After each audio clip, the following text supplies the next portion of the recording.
tipos de geometría. De esos 25 tipos de geometría nos vamos a enfocar solamente en la geometría euclidiana. ¿Dónde van a estudiar los demás tipos de geometría? Pues depende de lo que ustedes hagan. Porque, por ejemplo, los que se van a ir para cirujanos plásticos, ellos sí tienen que estudiar un montón de geometrías porque deben de entender la simetría del órgano. Se adentran mucho en matemáticas porque necesitan precisamente medir esa simetría, ¿no? Inclusive estaba viendo ahora en el periodo de no clases que los estilistas más reconocidos lo que utilizan es un vernier para poder medir exactamente cómo tienen que hacer el maquillaje, ¿no? No nada más es al tanteo, sino es más metódico, pues más lógico, más científico, si lo quieren ver así, ¿no? Solamente recordándoles que el vernier es como un martillito y con ese se mide, ¿no? Por aquí sale una varillita que mide la profundidad. También esto se abre para medir las partes de los radios externos o los radios internos y que se utiliza mucho en física. Bueno, entonces, ¿qué es lo que hace la geometría euclidiana? Pues lo primero que hace es dar un montón de conceptos. ¿Cuáles son los conceptos? ¿Qué es postulado? ¿Qué es alterno interno? ¿Qué es todas esas, no?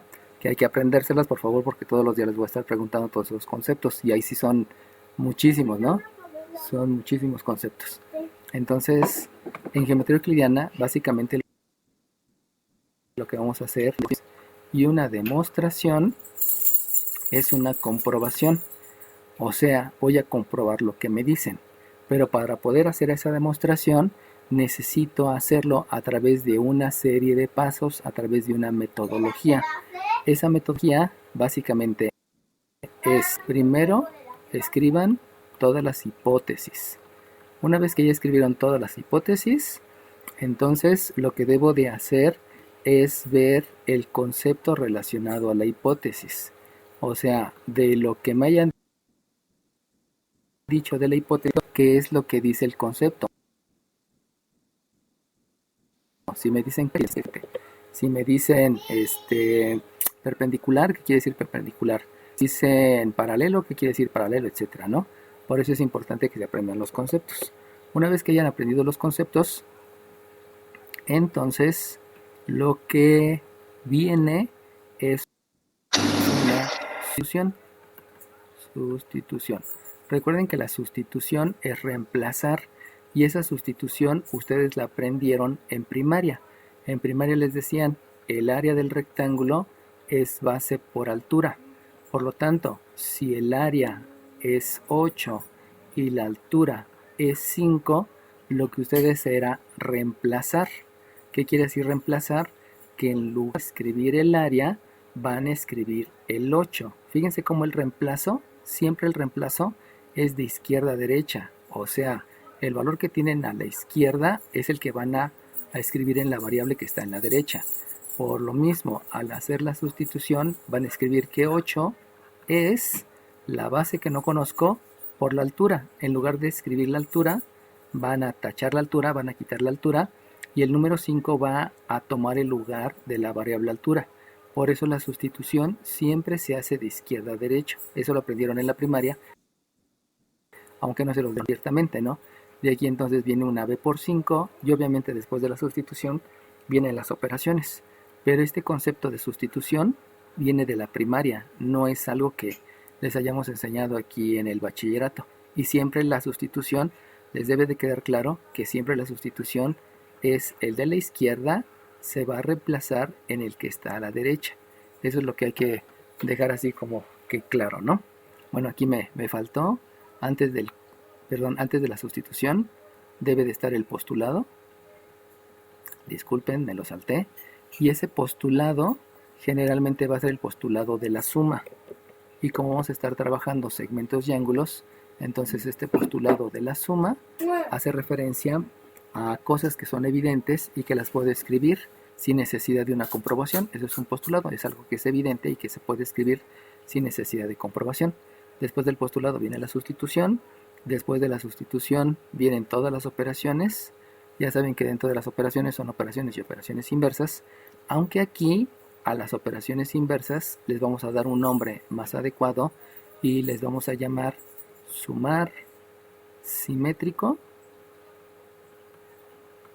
y se le va a llamar multiplicar por recíproco. La geometría euclidiana me pide que seamos más específicos, no solamente que llamemos operación inversa, sino que digamos si va a ser un simétrico o va a ser un recíproco. ¿Alguien se acuerda de qué es? Es el mismo número con diferentes signos. Okay. ¿Quién me dijo Pero primeramente lo del mismo número con diferentes signos? ¿Qué número El es? 7. Ok, no. entonces El 7. es el mismo número pero con diferente signo, eso es simétrico. ¿Y alguien se acuerda que es recíproco? Intercambiar números. Personas que quisieron cambiar numerador con denominador, ¿qué número de lista tiene? Así es. ¿Quién es? 7. 32. 7.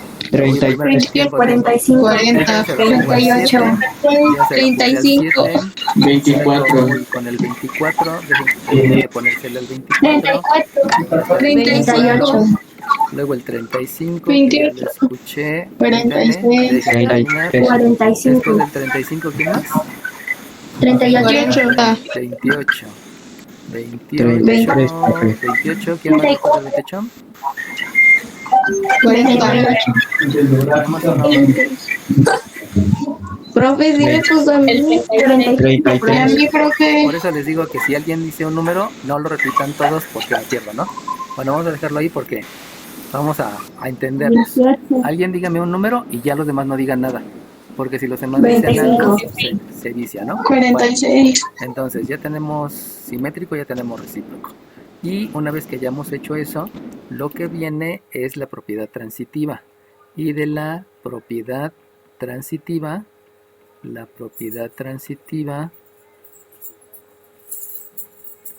esa propiedad transitiva dice que si algo es igual a un segundo número, miembro o valor, y ese segundo valor es igual a un tercero, entonces yo puedo concluir que el primero y el tercero son idénticos.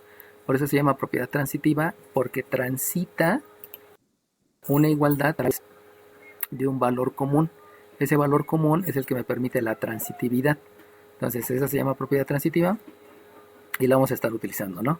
Una vez que ya hemos aplicado este método, una vez que ya lo haya aplicado, generalmente ya llegamos al resultado. Si no hemos llegado al resultado, simplemente hay que hacer ajustes de acuerdo a lo que aquí se mencionó, ¿no? Bueno, entonces, ¿cómo es que vamos a estar haciendo las demostraciones? Pues las demostraciones, lo primero que debo describir va a ser una figura. Entonces hagan de cuenta que tengo una figura que es así, y que en esta figura aquí tengo un punto A, por aquí tengo un punto B, por aquí tengo un punto C, por aquí tengo un punto D y por aquí tengo un punto E. Entonces, una vez que me hayan dado la figura, lo que me van a decir es la hipótesis. La hipótesis es lo que yo ya conozco, lo que se da por hecho que es cierto. Ahora esa hipótesis siempre va a estar referida a una relación que hay entre figuras que se ven en la figura principal. Entonces de aquí yo puedo decir que AD,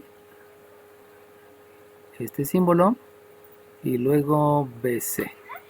¿Qué es lo que estoy diciendo? Lo que estoy diciendo es que el segmento Es equivalente, ¿no? en D es congruente con el segmento que comienza en B y termina en C. Eso quiere decir lo que estoy escribiendo. Obviamente, segmento sabemos que es un pedazo de una recta limitados por dos puntos. Sabemos que congruente quiere decir misma forma y misma medida. Entonces, cada uno de los símbolos que voy a estar utilizando va a tener un significado especial. Por lo mismo hay que aprenderse todo eso. ¿Dónde viene? Viene en Classroom. Entonces, simplemente apréndanselo y lo voy a revisar por si por ahí hay algo que esté mal escrito y cambiarlo, ¿no? Profe, ¿cómo dijo esto del signo que está entre el AD y el BC? Segmento que comienza en A, termina en D, es congruente con el segmento que comienza en B y termina en C. ¿Qué quiere decir congruente? Congruente es misma forma y misma medida. ¿Sale bien? Entonces nada O más sea que es igual, profe. Se podría decir más o menos así. no. Ahí es donde hay que ah, las cosas deben decirse como deben decirse, pues. No hay palabras que se parezcan. Por eso el lenguaje español es tan hermoso, porque tiene tantos adjetivos que, por ejemplo, ¿no? O sea, le puedes decir a alguien, ¿te quiero? Pues sí, le quiero, ¿no? Pero el te quiero tiene un significado. ¿Puedes decirle a alguien, te quiero mucho? Sí, y ya es diferente al te quiero. ¿Le puedo decir a alguien, te quiero muchísimo? Sí, y es diferente al te quiero mucho. Y lo mismo con el te amo, ¿no? Te amo poquito, te amo mucho, te amo muchísimo, te amo demasiado, te amo excesivamente. Y cada uno de esos tiene un significado específico, no se pueden usar a la ligera. Lo mismo acá, o sea, cada cosa tiene su específico significado, ¿no? ¿Qué quiere decir congruente? Quiere decir misma forma y misma medida. No puedo decir igual porque igual es que son exactamente idénticos. Los únicos que pueden ser iguales son los números. Un número 5 es igual al número 5. ¿Qué es un número? Una cifra, Un valor. ¿Un dígito?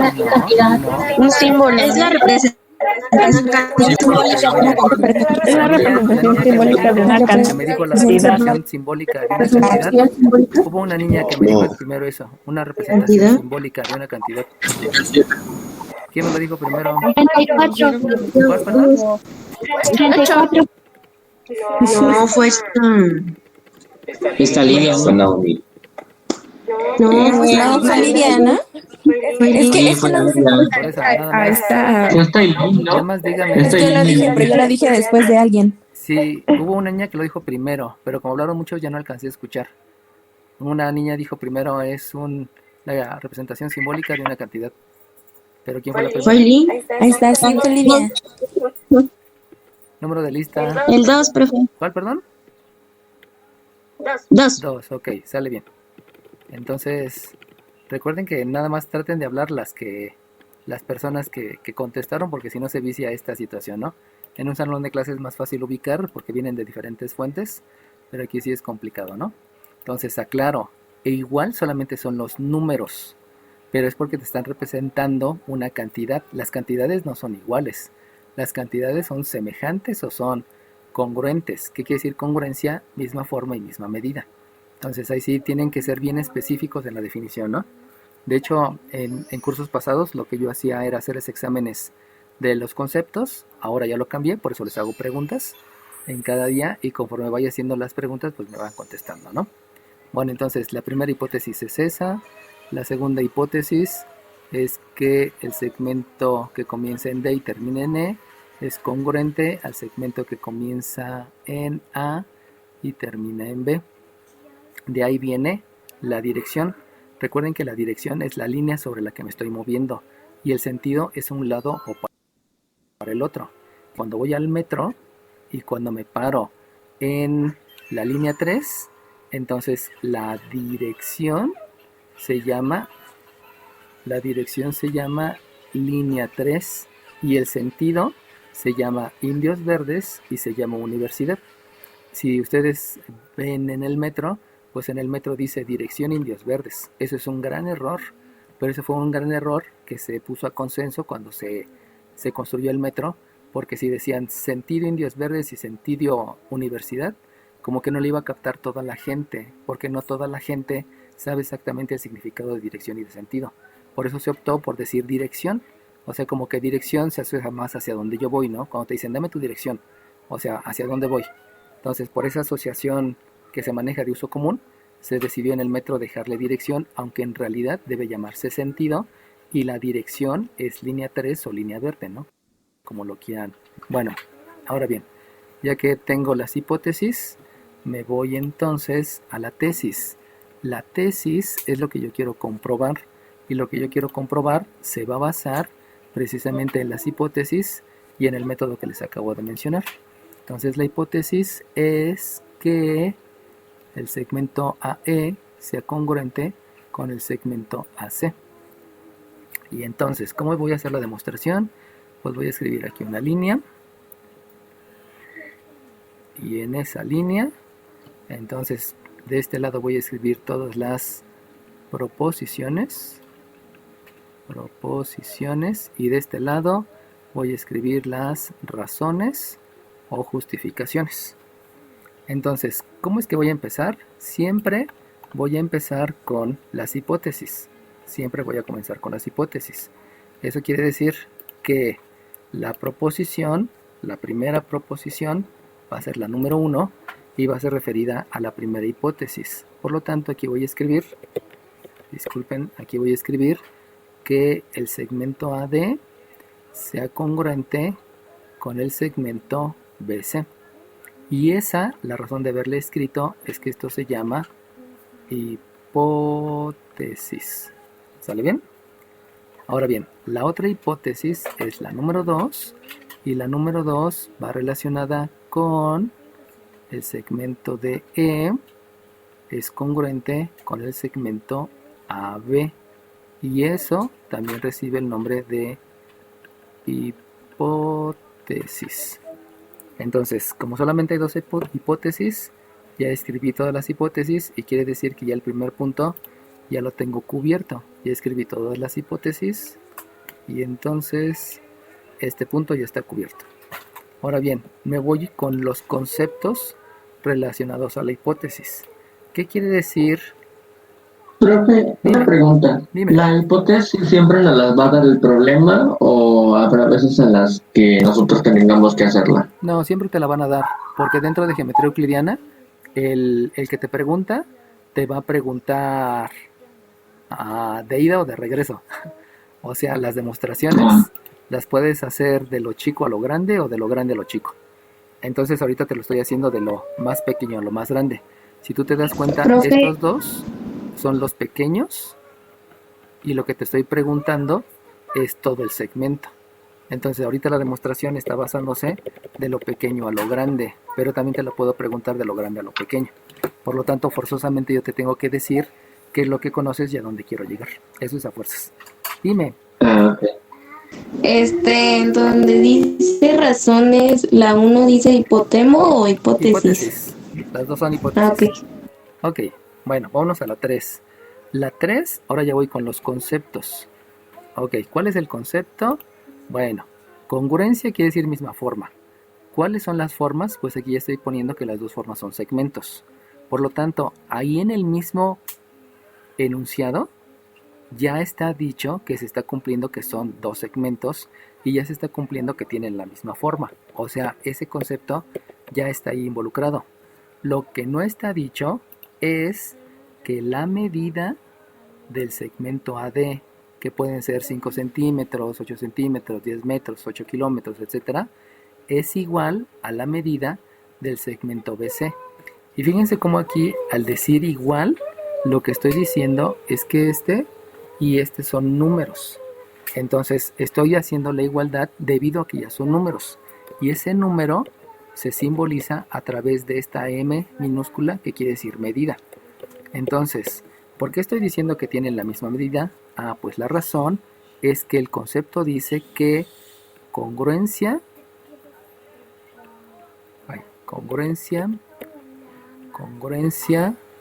tienen, déjenme escribo completo, los segmentos congruentes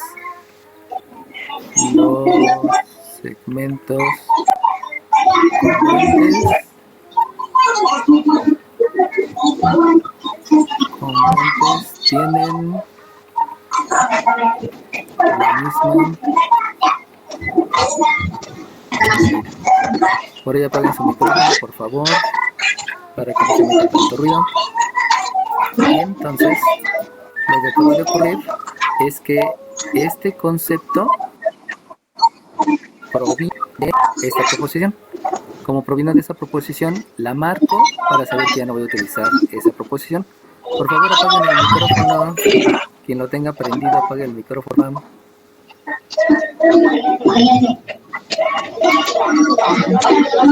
Entonces le seguimos. Luego aquí ya obtuvimos el concepto de la proposición 1. Ahora me voy a la proposición 4. Si se dan cuenta, como es lo mismo, Entonces lo único que digo es que la medida del segmento de E es la misma que la medida del segmento AB. Y la razón es exactamente la misma. O sea, en la 4 la razón es la misma que la anterior, porque estamos hablando que los segmentos congruentes tienen la misma medida. Por lo tanto, simplemente le pongo esas palomitas, que es lo mismo que en la otra. Y con eso ya estoy escribiendo el concepto de la segunda proposición. La marco para saber que esa ya la utilicé y que no la voy a volver a utilizar. Y entonces, si ustedes se dan cuenta, ya no hay más hipótesis. Por lo tanto, ya cumplí con escribir los conceptos de las hipótesis. Ahora me voy al postulado de la suma, que en este caso es el postulado de la suma de segmentos. Y para escribir el postulado de la suma de segmentos, lo que yo debo de revisar es lo que hay en la hipótesis.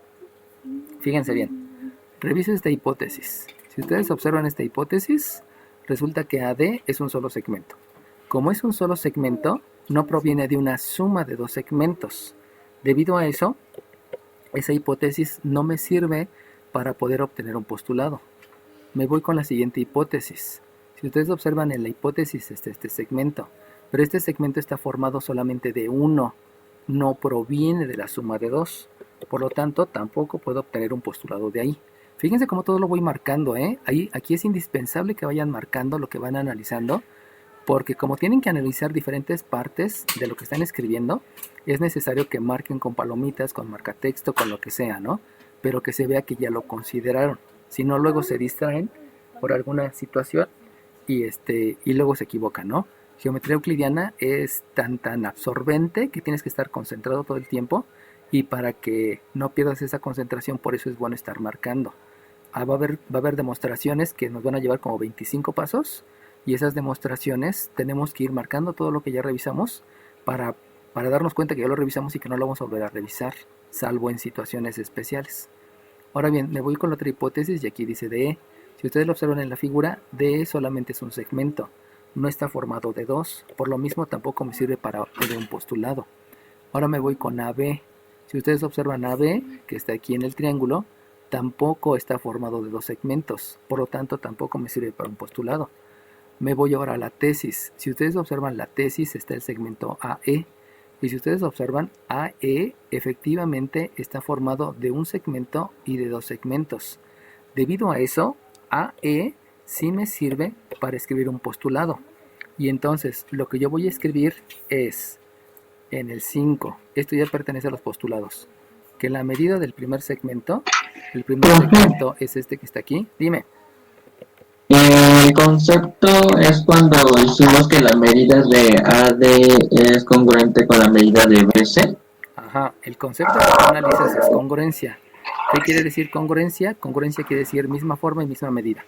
La misma forma ya la marcaste aquí, pero la misma medida no la has escrito, por eso aquí escribí el concepto. El de misma forma no es necesario, porque ya está dicho en la misma proposición, por eso escribo las líneas, ¿no? Si por ejemplo, tú en el examen escribieras AB congruente con congruente con BC, eso es un error. ¿Por qué esto es un error? Pues porque nunca estás escribiendo la forma. Entonces hay que cuidar todos los detalles cuando estamos hablando de geometría euclidiana. Inclusive, si tú escribes esto, eso también es un error, porque esto quiere decir una cosa y esto quiere decir otra cosa. ¿Alguien sabe qué quiere decir esto?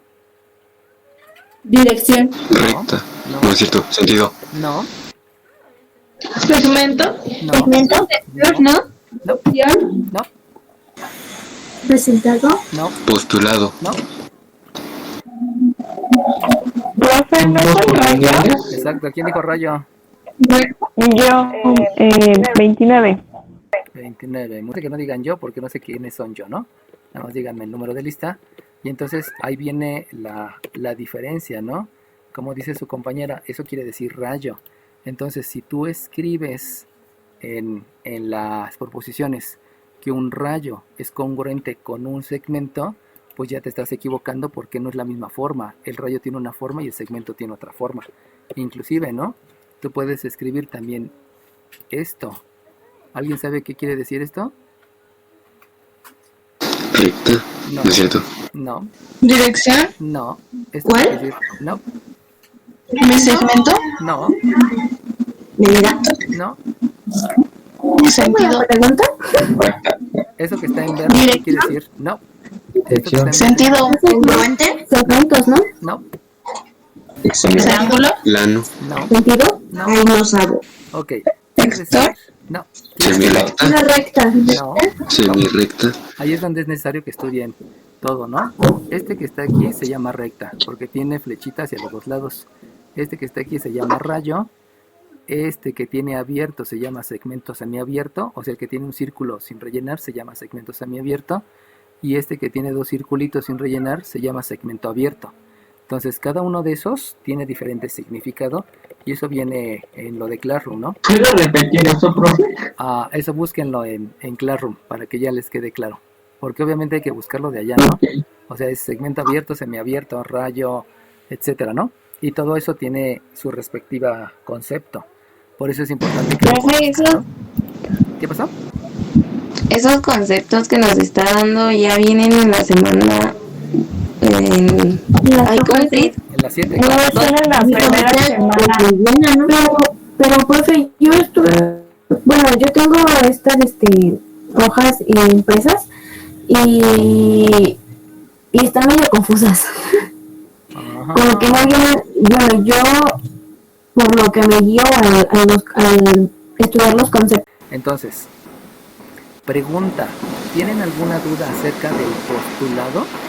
¿De cómo se crean los postulados? Sí, yo tengo una duda, profe. Dime. ¿Cómo puedo llegar a pues que sumando pues los dos conceptos los daba pues eso? Porque es evidente. Si tú te diste cuenta, cuando yo lo dibujé, lo primero que hice fue una línea. Y ya que hice la línea, puse el punto A, el punto D y el punto E. Entonces, lo primero que yo hice al hacer la línea, ya estoy diciendo que son colineales, porque están en la misma línea. Cuando yo puse A, puse D y escribí el E, asigné puntos específicos en ese segmento. Segmento es un pedazo de recta. Acuérdense que la recta sigue en la misma dirección hacia ambos sentidos, en una misma dirección. Entonces, cuando yo llego a analizar la hipótesis, la otra hipótesis y la otra hipótesis, me doy cuenta que cada una de esas hipótesis solamente está formado por un solo segmento. Por eso no me sirvió. Pero cuando yo reviso la tesis y veo esta que está acá, me doy cuenta que AE está formada por dos. Y como otro, puedes decir que son colineales. Y al ser colineales, entonces puedes escribir el postulado. Pero ese postulado surgió porque te sabe los conceptos. Y los conceptos es que un postulado se puede hacer solamente con puntos colineales que están sobre el mismo segmento. ¿Y qué es lo que estoy escribiendo aquí, no? O sea, A, D y E, la suma del primer segmento, la medida del segundo segmento te da por total la medida del tercer segmento. Es como si te dijera, el primer segmento mide 3 centímetros más 5 centímetros, en total te da 8 centímetros. Pero aquí ya no vamos a trabajar con números, porque geometría euclidiana lo que te está enseñando es que ya deja de pensar en números, porque los números es algo muy, muy, muy pequeño, y ahora ya empieza a pensar en conceptos, y es cuando empieza la abstracción. En geometría euclidiana es la materia que te da el inicio hacia la abstracción, porque ya dejaste de ver lo obvio, lo que miras con tus ojos de la cara, y ya empiezas a ver cosas abstractas. Por eso, como decía tu compañera, ¿no? Es que ya se me hace complicado. Pues sí, ya va a ser más complicado, pero no es que no lo puedas aprender, ¿no? Simplemente requiere que eleves tu actitud, y elevar la actitud es, aunque no lo entiendas, síguelo leyendo, síguelo leyendo, síguelo leyendo. Aunque no lo entiendas, síguelo leyendo. Y ya se va a ir aclarando poco a poco todo. Por ahí dice, ¿no? La mejor manera de aprender inglés es desde que el niño empieza a ver la tele, ponle todo en inglés. No le pongas nada en español, todo en inglés. Y poco a poco te vas a dar cuenta que el niño empieza a hablar en inglés, porque empieza a ver las acciones y los movimientos relacionados con el sonido. Empieza a crear redes neuronales y ya no necesita un curso. Hay muchas personas que aprenden inglés poniéndoles la televisión en inglés desde que tienen 2, 3 años, y a los 5 años ya saben hablar inglés, pero no porque no hayan tomado un curso, sino porque aprenden de estar viendo y entendiendo. Ahí es cuando vale la pena edificar, ¿no? O sea, ponlo a ver caricaturas en inglés, pero la opción es, la intención es que aprenda inglés, no que se divierta, sino que vaya aprendiendo otro idioma. Y ahí es donde cambian los objetivos de las acciones que haces, ¿no? Bueno, ¿ya te quedó claro de dónde salió el postulado? Sí, nada más ante la pregunta que sí, entonces, bueno, que ya entendí que el porqué de puso ese postulado, Ajá. pero podrá poner también, no sé, en la medida de AE es igual a AE. No, porque eso no está ni en la hipótesis ni en la tesis. Por eso te tienes que basar solamente en la hipótesis y en la tesis y no en lo que se te ocurra. Geometría euclidiana te va a enseñar a que debes de tener un pensamiento lógico y no lo que se te vaya ocurriendo, sino que todo tiene que estar bien estructurado para poder llegar a un resultado. O sea, no es lo que quieras, es lo que se muestre de acuerdo a lo que está escrito y de acuerdo a los conceptos que tú sabes. Ahorita el único concepto que te estoy mencionando es el de congruencia. No hemos entrado en más conceptos, que congruencia es la misma forma y misma medida.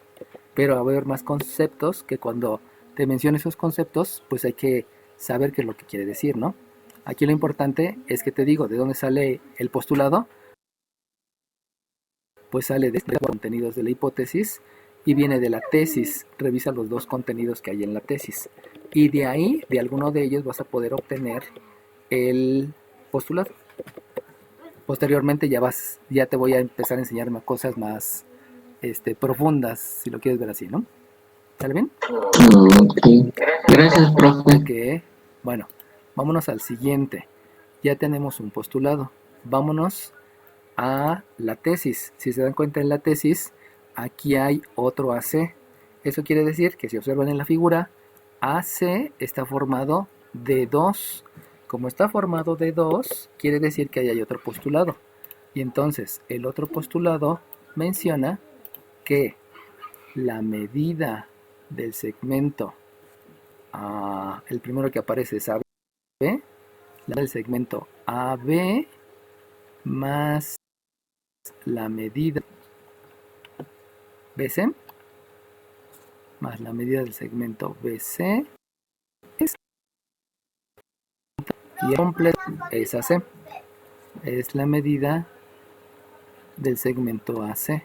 Y ese también se llama postulado de la suma de segmentos porque surgió de la misma razón. O sea, lo vimos en la figura, era tan evidente porque los dos eran adyacentes.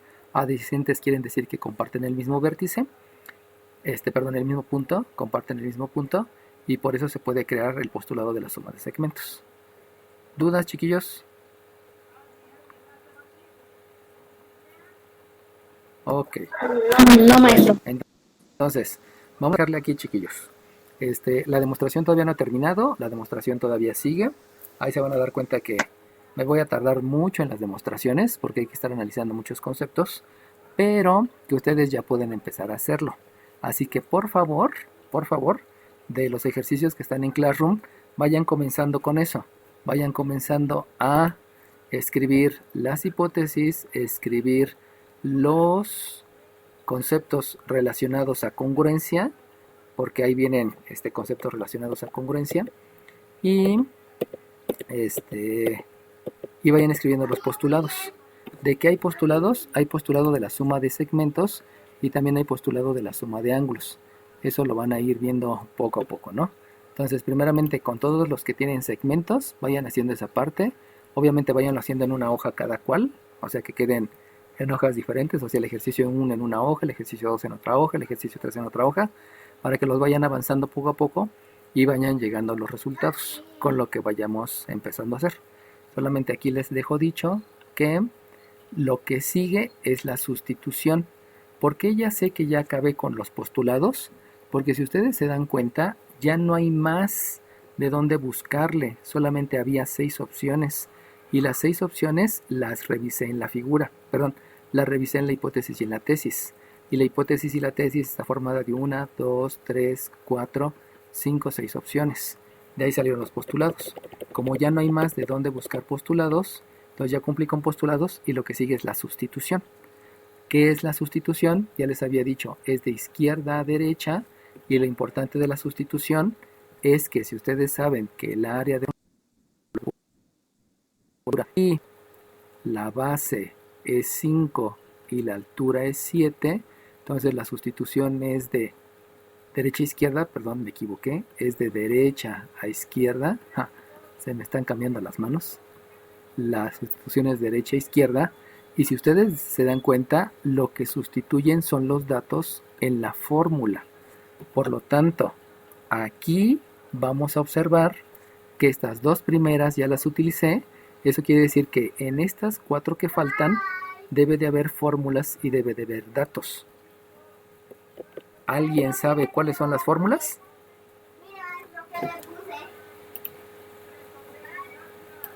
Es una ecuación muy conocida. Ajá. Y ahí de lo que tú estás viendo, dime cuáles pudieran ser las fórmulas.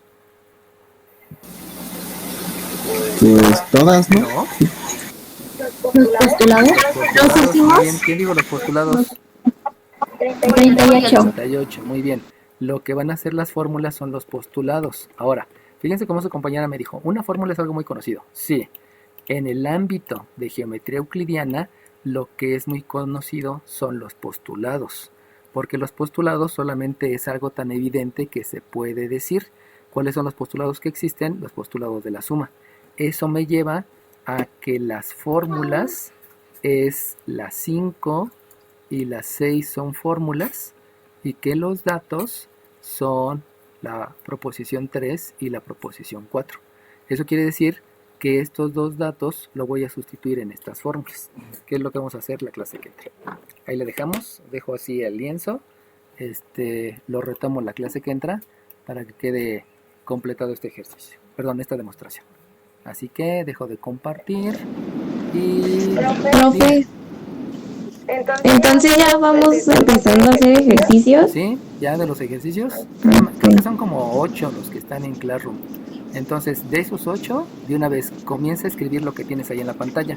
O sea, escribe la rayita, escribe proposiciones, Ok. escribe tus Son hipótesis 3, creo. y escribe tus conceptos. Los que hayan, no me acuerdo cuántos son, pero son varios los que están ahí de segmentos y de ángulos. ¿Sale bien? O sea, llega hasta donde llegamos ahorita, para que ya la siguiente clase... Ok. ¿Sale bien? Ok, bueno, entonces nos vemos la siguiente clase. Dios los bendiga y Dios los guarde.